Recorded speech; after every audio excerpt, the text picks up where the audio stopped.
chỉ bây lẽ việc ule USA mình giàu family YouTube channel trang cần lâu lo mà châu với nè cho nên ní khát dar kar sum ni pali chung in mo anh tin nè sang tel i le phe dan tur kha kan ron sei do na cái chọn hay tun le tuna ka thil ti ho kha ne ka ron hril tak chau ka ron hril chau chu mo I hay mi dam tak chuanin an channel that du wang ten lei ro tiang vel te khan an te thin ta ma se ke choi khatia ang kha ka tum lo a chan chu ke in thiam phat lo chuanin lei su ka ti du mo khatia wang khan a hlo ti na ni lo mo hey nakina khanin ati dan te kha karon la soi le ze langa he tiang hi in tui zong ani kha chuanin ka YouTube channel te kha milo subscribe sak ulang mo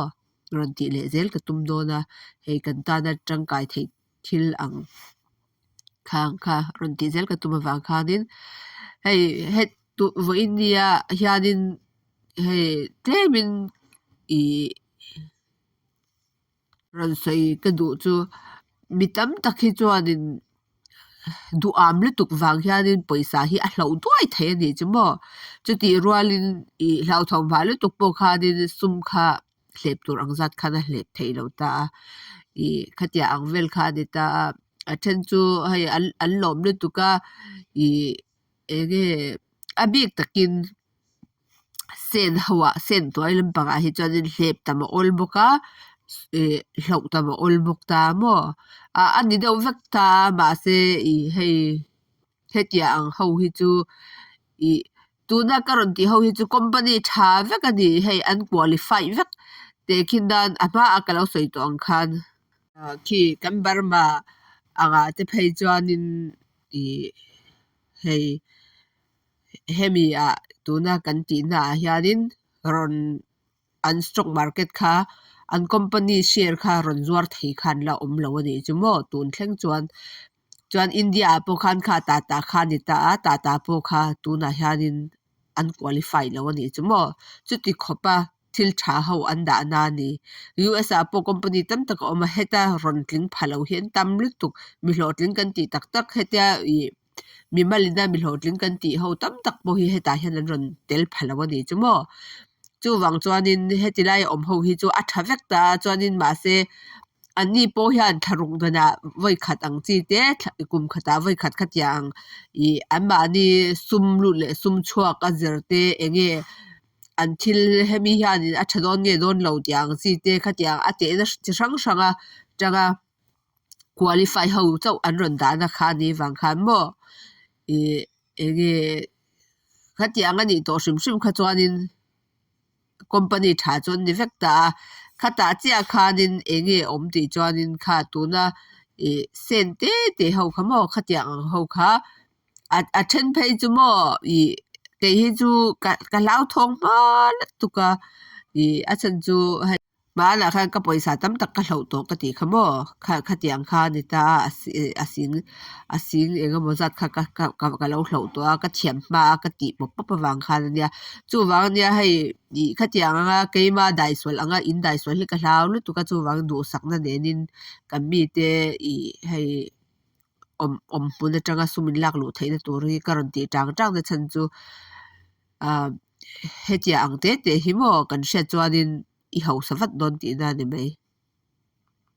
tuna karon da zong hi chiang da ni lo en ula voi ni voi thum te sha thiam lo khan mo lo en ula khatiang ani chuanin in chan thei to ania a chan chu khata khala akim chang to lu to ka mo ni hei kha ai thiam bel tur chan karon ni danga karon da ho te in lo le chang le nga mo he tuna karon ti ho zong a po hianin hetia mani leile hral na khop chu to ni chu tuna karon da ho zonga hiam mo ka soi om zia chu I poisa hlok zokin I lein I hral thiam to ngei ka ring tuna karon ti ho zong hi mo chiang takin lo en la sum kan nei re han engtin ne kan sum hi kan da pungang ti kha kan hriat ve nga ya mo poisa hi khol tap po ani lawa khol ai engtin ne ka ti pungang ti kha kan thiam anga ya lo ho sa thur ro tu sakna den voi nia hemi hi app kha min lo zot tun oma wang khanin stock market ti na kamo hei welbo ni kha heta hianin heta in kalanga play store a khanin kalanga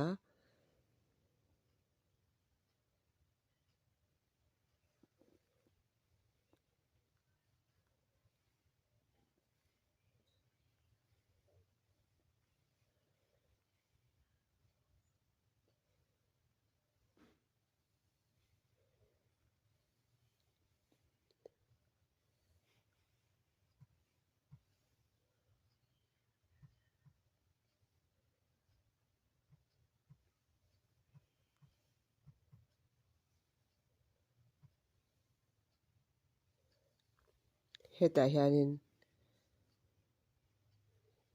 in englo to mai don ni mo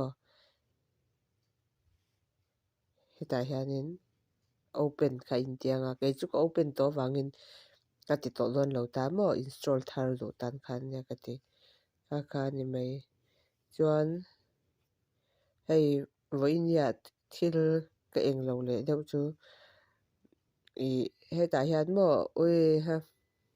kan film khur angai ka ti thin na chan chu hei hi nia heta hianin hei chu enge kan englo 401k khamo 401k kan tha thona tanga kan lei mi kha ni ta kha keima te in roll over kat keima te in ka son tir ta 401k kha tia lak top chan tax back mo chia choi tur kha atam ta kha wang khanin IRA a sonin tikhianin ka son ta kata khan mani te in stock market kha ti thei ni chu mo kha wang khanin enge ti chu khatia mani te ni ti hei chu sum nei lo tan po ka han sei du na zo ka ni ta mo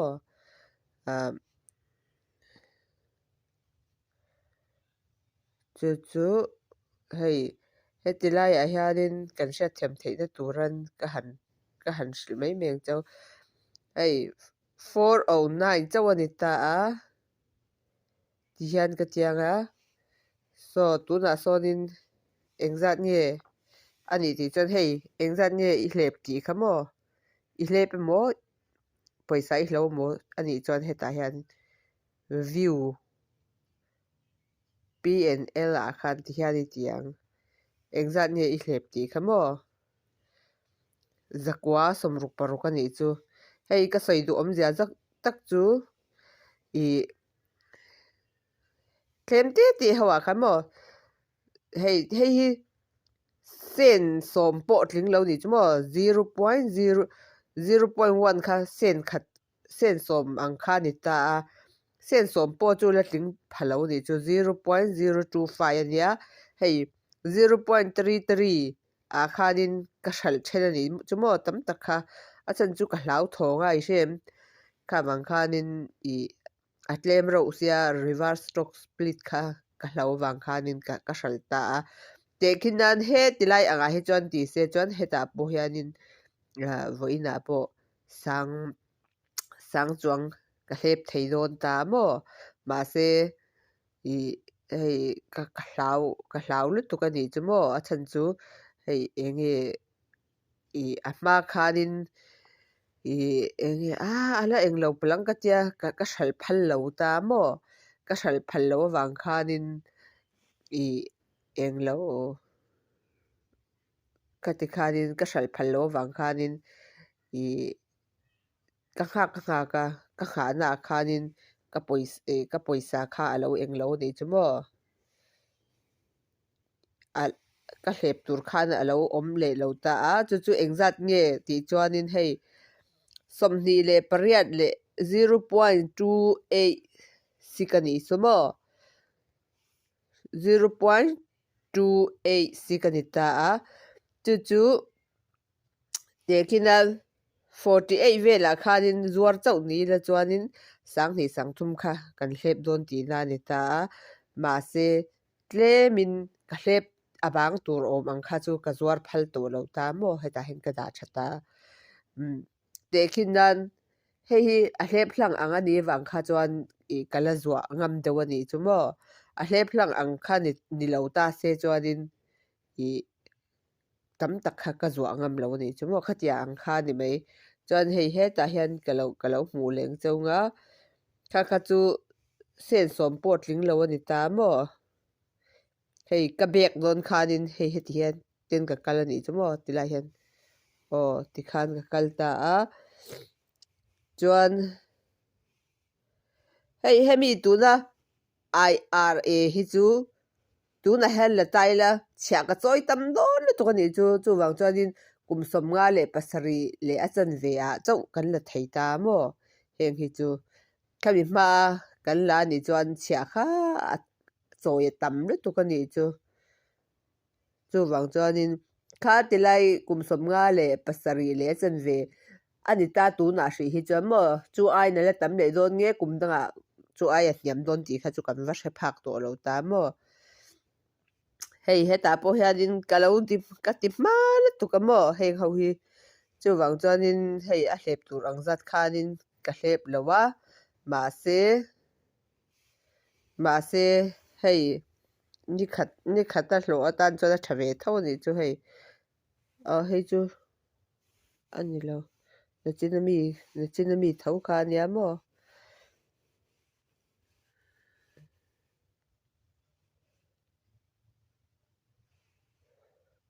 hei hi ni ta hei te khinan hemi hi ni ta som thum le pakhat le pia somli sen som thum pakhat le somruk pahnih ani ta hei ni khathil thua sang zali som thum pahnih ani ta mo hei po hi tuna ka soi ang khanin hei en ula somhni le somparuka tangin somhni pasari somthum pathum khatia ang khan a ka hraania ma se adik te ka sei chuan lo ngak ngam deuh chu ni la chuan mo hei heti hian kan eng lo ta a hei hi tukin zingdar thuma ka hral kha ni ta mo zingdar thuma khan ka hral ta heta hianin heti lai vela hian ka hral ta hei heti lai zingdar thum an hong chia khanin ka va hral ta heti lai vela hian ka va hral ani chu a then chu mo a then chu heti lai ate khan ka va hral ta khati chungpo khan sang le zaruk ani kha na china lang kha mi kha ta te khina somli vel anga tal somli panga nga ka va ngam lo ni pon somli vel anga kha chon lo ngak ta ile chuanin ni khathil thua awain sanga kha kan hlep thei don ta ni chumo ma se ka soi to ang khanin heng hi chu hei adik te ka soi chuanin mi tam tak chuan 2% an ti ta ma se 2% tur chuanin hlo kha kan nei tlem ka ti dewa chu wang chuanin exact percent nge ti chuanin tuna mi hi mo 66.43% ani hi ka hlep chu mo kha wang khan a om to lu tu ka ti wang khanin kan va hral ta kha ani ta mo chu wang chuanin enge engti ka suyang kha wang khanin kha chu nang mani thu ni mai ke chuanin te khina khatiang khan an a zong kha aron om lo ta hemi ani theina chan chu nimina khanin engtin ye om ti chan mo nimina khan kha mana amasa ka shil tong chau khan nimina khan ron tla thut ta ni chumo aron tla thuta khata khanin somli vela khanin hei heti lai vel hi ni chumo hei kan hriat tur chu hemi a hring te in a englo hi hemi vel bor atang hian ka lo te tana tlema zong kha ka leya ti khan ka lei tam tel ka lei teuta hnuaya so mo som proka son ka leya ka lei te teuta khati khanin vo in ya ni khathil thua ha khati khanin kan englo theita ni chu mo mà sẽ kha kan chele thei kan chele tur poimo chu